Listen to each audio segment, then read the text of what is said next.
the governorship of Edo State. So this whole matter about dictatorial tendencies, that seems to be where you are at too. That seems to be what you are seeing, going by what you have said already.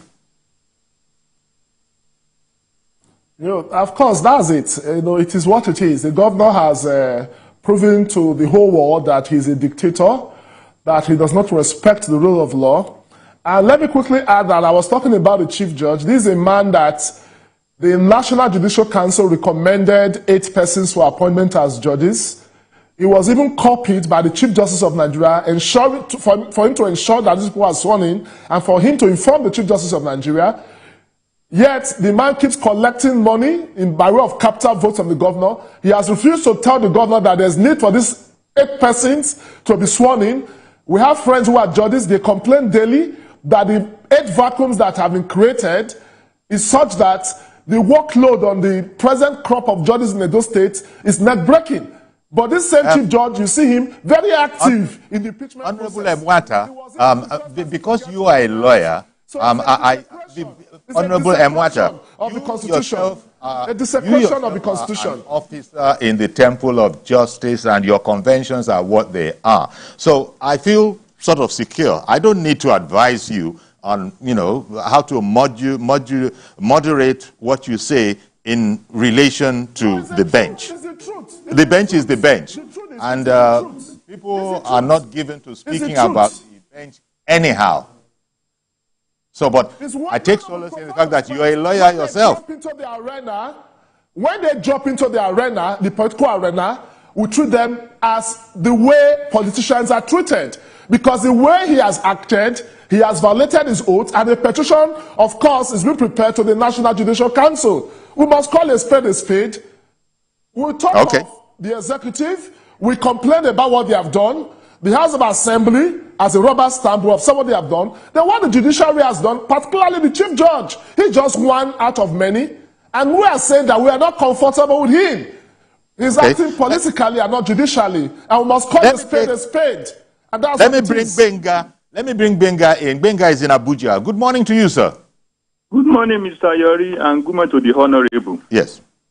I want to disagree with the Honorable first, that Obaseki worked with Labour Party. That's why PDP could. That's why Labour Party won the presidential election in Edo State. No. Rather, the wind of obedience blew in PDP off in Edo State. Another thing was trying to prevent that to happen in the governorship election.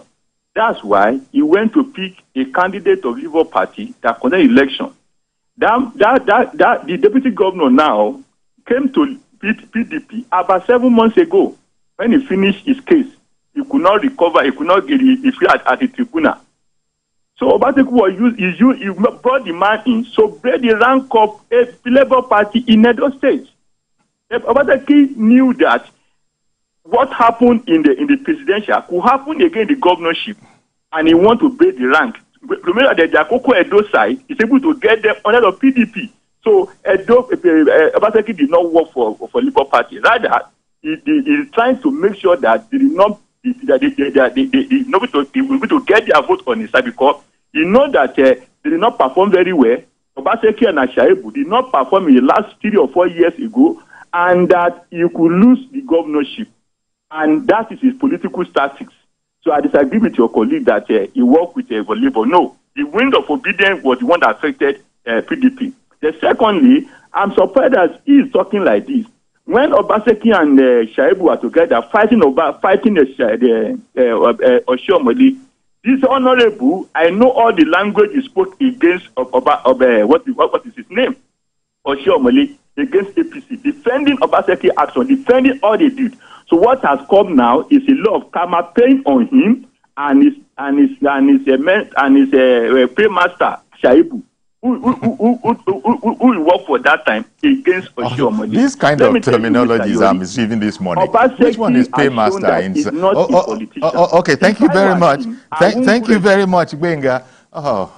Today is one of those kind of days. Well, first of all, he just called you, he just referred to a paymaster of yours. Would you like to comment on that? I know the last person, I would not want to join issues with him because he was talking out of ignorance. We who are in Edo State, who are politicians in Edo State, we know the role Obaseki played in empowering Labour Party. Abure, we know how many times Obaseki flew him into Benin. We know the fact that Labour Party people in the House of Assembly, Obaseki bought all the forms because the fear was that the legacy PDP people will win in court, right? And in the event that PDP, that's the old PDP members, the Danobi faction, have their way, what that becomes Obaseki's fate. And that was why he quickly sponsored Labour Party candidates. I was one of those he offered the ticket, and I rejected it. So if he's talking out of ignorance. I don't join issues with people like that. Did I not admit on this program that we supported Obaseki, and we made the mistake of supporting him, that is even worse than Oshomole? There's nobody who is not, is there anybody above mistake?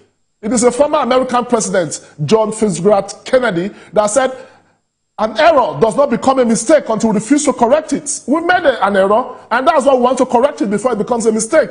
Obaseki was the head of Oshomole's you're saying that you made a mistake in fighting Oshiomhole. You're saying that you're admitting that you made a mistake in fighting Oshiomhole. No. We are not saying that we made a mistake in saying that Obaseki was wrongfully, made to leave the party. No. I said we made a mistake in supporting him because he was chameleonic. We never knew he had those dictatorial tendencies in him, right? If the way he's behaving was pre-2020 election, we would not have supported him. We didn't know that he has these tendencies to violate provisions of the Constitution, of illegally removing the deputy governor before they even finally impeached him. He evicted Shaibu from government house.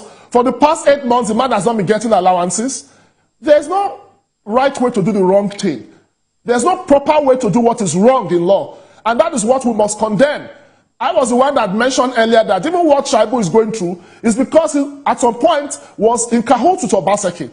And Obaseki will also meet his karma. His tenure will end November 11 this year. And from November 12, he loses his immunity. He becomes an ordinary citizen. There are 14 members who were prevented from sitting. Certain allegations were made to the Code of Conduct Tribunal Bureau, but nothing has happened. There's a new leadership there. We expect Mr. President. I can tell you that in Edo State, development is on his head. He uses consultants. There are no procurement laws that are obeyed by Obaseki. So there are too many infractions that we know that by the time he leaves, just like Godwin Emefiele, Godwin Obaseki will face the full wrath of the law. He will definitely face the full wrath of the law come November 12 this year. He will not be governor beyond November 12 this year. Let me bring in